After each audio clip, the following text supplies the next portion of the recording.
Learn24 academy में आप सभी का स्वागत है। और आज हम लिख रहे हैं current affairs general study part 6। इसमें आपको इंडिया और राजस्थान के दोनों क्वेश्चन मिलेंगे और जो करंट अफेयर्स न्यूज़ वगैरह में वही क्वेश्चन मिलेंगे।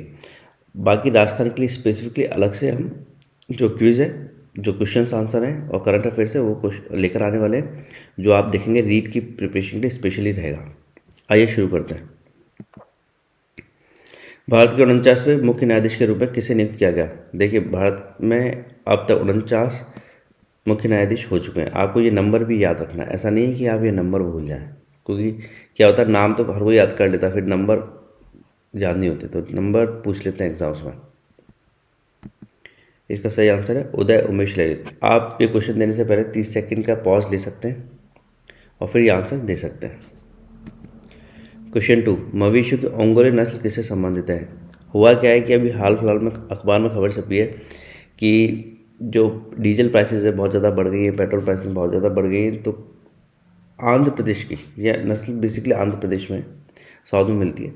आंध्र प्रदेश के किसानों ने वापस जो है मवेशियों के जरिए खेती करना शुरू कर दिया है। तो आपको ये बताना है कि नस्ल किस मवेशी से संबंधित है। हालांकि आधा आंसर तो मैंने आपको इसको सवाल में ही दे दिया, जब मैं सवाल पूछ रहा हूँ। तो ऑप्शन देख लेते हैं, गाय, भैंस, भेड़, इनमें से कोई नहीं। ये सही आंसर है गाय। बेसिकली जो बुल्स होते हैं उनसे संबंधित है, क्योंकि वो खेती के लिए इस्तेमाल होते हैं। प्रश्न 3, भारतीय वायुसेना का 4 दिवसीय द्विपक्षीय अभ्यास उदार शक्ति किस देश के साथ है?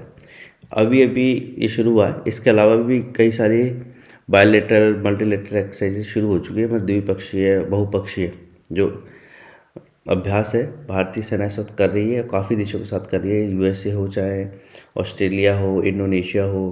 तो आपको ये याद रखना है कि करंट अफेयर्स में अगर आप सिर्फ राजस्थान स्पेसिफिक क्वेश्चन पूछ रहे हैं, मतलब रीट वगैरह के लिए, तब तो ये सवाल नहीं आएंगे। लेकिन अगर आप आरएस वगैरह या यूपीएससी वगैरह की प्रिपरेशन कर रहे हैं या किसी इंडिया लेवल के एग्जाम की प्रिपरेशन कर रहे हैं, तो आपको ये याद रखना जरूरी है। ऑप्शन देख लेते हैं, सिंगापुर, यूएसए, मलेशिया, इनमें से कोई नहीं। और इसका सही आंसर है, आप 30 सेकंड का पूछ लीजिएगा, 30 सेकंड में ही आंसर दीजिएगा, मलेशिया। क्वेश्चन 4, सामाजिक न्याय और अधिकारिता मंत्रालय ने शुक्रवार को स्वतंत्रता के 75 वर्ष के उत्सव के एक भाग के रूप में चिन्हित 75 नगर पालिकाओं में भीख मांगने की में लगे व्यक्तियों के व्यापक पुनर्वास के लिए डैश पहल की शुरुआत की। असल में ये दिल्ली में शुरू किया गया। यहाँ से पहले ऑप्शन देख लेते हैं, अमृत 75, स्माइल 75, खुश 75, इनमें से कोई नहीं। देखिए, इसका सही आंसर है स्माइल 75। ये पहल सामाजिक न्याय मंत्रालय की चल रही मुस्कान परियोजना आजीविका उद्यम के लिए सीमांत व्यक्तियों के लिए समर्थन का हिस्सा है। इसके लिए 2025-26 तक 100 करोड़ रुपए आवंटित किए गए। आप स्माइल की डेफिनेशन जो है वो ज़रूर याद कर लीजिएगा, ये आपके एग्जाम में पूछी जा सकती है। क्वेश्चन 5, आवश्यक वस्तु अधिनियम कब लागू हुआ? ये पहले भी कई बार पूछा जा चुका है, कई एग्जाम्स में क्वेश्चन पूछा जा चुका है, तो इसको याद रखना जरूरी है, हो सकता है दोबारा आ जाए। हुआ ये कि अभी तूर की दाल जो है उसकी प्राइस बहुत ज़्यादा बढ़ रही है, तो उसके लिए एसेंशियल कमोडिटीज़ एक्ट आवश्यक वस्तु अधिनियम है, इसको इन्वोक करने की बात चल रही है कि इससे लागू किया जाए ताकि तूर की दाल पे जो प्राइस कंट्रोल है वो किया जा सके। असल में होता यह है कि जब प्राइसेस बढ़ती है तो क्या होता है कि व्यापारी जो है वो अपनी दुकानों में दाल स्टोर कर लेते हैं, ज़्यादा खरीद के रख लेते हैं, उसकी और ज़्यादा कमी कर देते हैं ताकि और प्राइस बढ़े और फिर उसके हिसाब से वो पैसे कमाएं। तो एसेंशियल कमोडिटीज एक्ट क्या है, इसके खिलाफ जाता है, बोलता है कि आपको जितनी भी आपने स्टोर कर रखी है वो सारी बेचो, ताकि वो जो प्राइसेस है वो अपने आप कम हो जाएगी। क्योंकि जैसे सप्लाई साइड बढ़ेगी तो जाहिर सी बात है, जब सप्लाई ज़्यादा होगी और डिमांड कम होगी तो अपने आप प्राइस घटती है। मार्केट का यही फंडा होता है। और अगर सप्लाई कम कर देंगे और डिमांड ज़्यादा होगी तो प्राइस बढ़ती है। और अखबार में आने के बाद तो वैसे ही प्राइस बढ़ा देते हैं, चाहे तूर की दाल का इतना स्टॉक आधे ज़्यादा सड़ जाए तब भी जो हमारे व्यापारी हैं कई, जो कि ऐसे मौके पर फ़ायदा उठाने की कोशिश करते हैं लोगों से, वो ऑटोमेटिकली प्राइस बढ़ा देते हैं।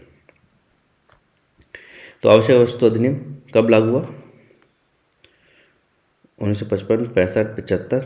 तो आंसर देख लेते हैं 1955। क्वेश्चन 6, ये जो येलो बैकग्राउंड में ये राजस्थान स्पेसिफिक क्वेश्चन है। अगर आप राजस्थान के एग्जाम्स की तैयारी कर रहे हैं तो आपके लिए है, अदरवाइज नहीं देखेंगे तो कुछ ज़्यादा फर्क नहीं पड़ेगा। स्वतंत्रता दिवस की 75वीं वर्षगांठ के उपलक्ष्य में राजस्थान राज्य का राज्य स्तरीय देशभक्ति गीत गायन कार्यक्रम कहाँ आयोजित किया गया? ऑप्शन है जयपुर, जोधपुर, उदयपुर। अभी जब कल 12 अगस्त को ये सारे प्रोग्राम हुए हैं ज़्यादातर, तो इसका सही आंसर है जयपुर। क्वेश्चन 7, राजस्थान के किस कलाकार को सूक्ष्म लेखन कला में राष्ट्रीय पुरस्कार मिला है? देखिए ये जरूर याद रख लीजिएगा क्योंकि इनका नाम आया अभी, इन्होंने क्या करा है 75वें वर्षगांठ पे जो चावल का दाना होता है उस पर ये 75वें वर्षगांठ के बारे में अंकित किया है। तो इसका सही पहला ऑप्शन देख लेते हैं, अंशु छाबड़ा, नीरू छाबड़ा, राहुल, इनमें से कोई नहीं। तो इसका सही आंसर है नीरू छाबड़ा।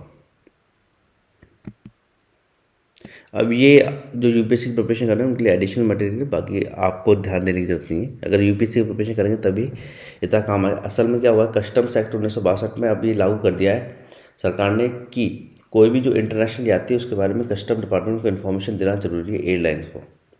तो इसके लिए नया रूल इन्वोक किया गया था, passenger name record information regulation 2022 notify किया गया है central board of indirect taxes and customs CBSE under ministry of finance. सोमवार के दिन हुआ था ये। तो इसमें जो सूचनाएं देनी है वो पैसेंजर का नाम, record, date of travel, credit card detail, seat assignment will have to share at least 24 घंटे पहले ये इन्फॉर्मेशन देनी है। 25 अगर ये इन्फॉर्मेशन नहीं दे देते तो 25 से 50,000 रुपये का जुर्माना लगेगा एयरलाइन के ऊपर। और ख़ास बात यह है कि इस रूल्स के रेगुलेशन में कोई भी इन्फॉर्मेशन जो गवर्नमेंट लेगी वो किसी के साथ भी शेयर कर सकती है। और ये इन्फॉर्मेशन जो भी गवर्नमेंट के पास रहेगी वो मैक्सिमम 5 साल के लिए रहेगी, उसके बाद उसको डिलीट तो नहीं करेंगे लेकिन उसको ऐसे आर्काइव सा कर देंगे और फिर ज़रूरत पड़ सकती है तो हो सकता है उसको वापस ले लें। इसके साथ ही आज के करंट अफेयर्स कंप्लीट हो रहे हैं। अगर आपको कोई क्वेरी हो तो आप पूछ सकते हैं। Thank you.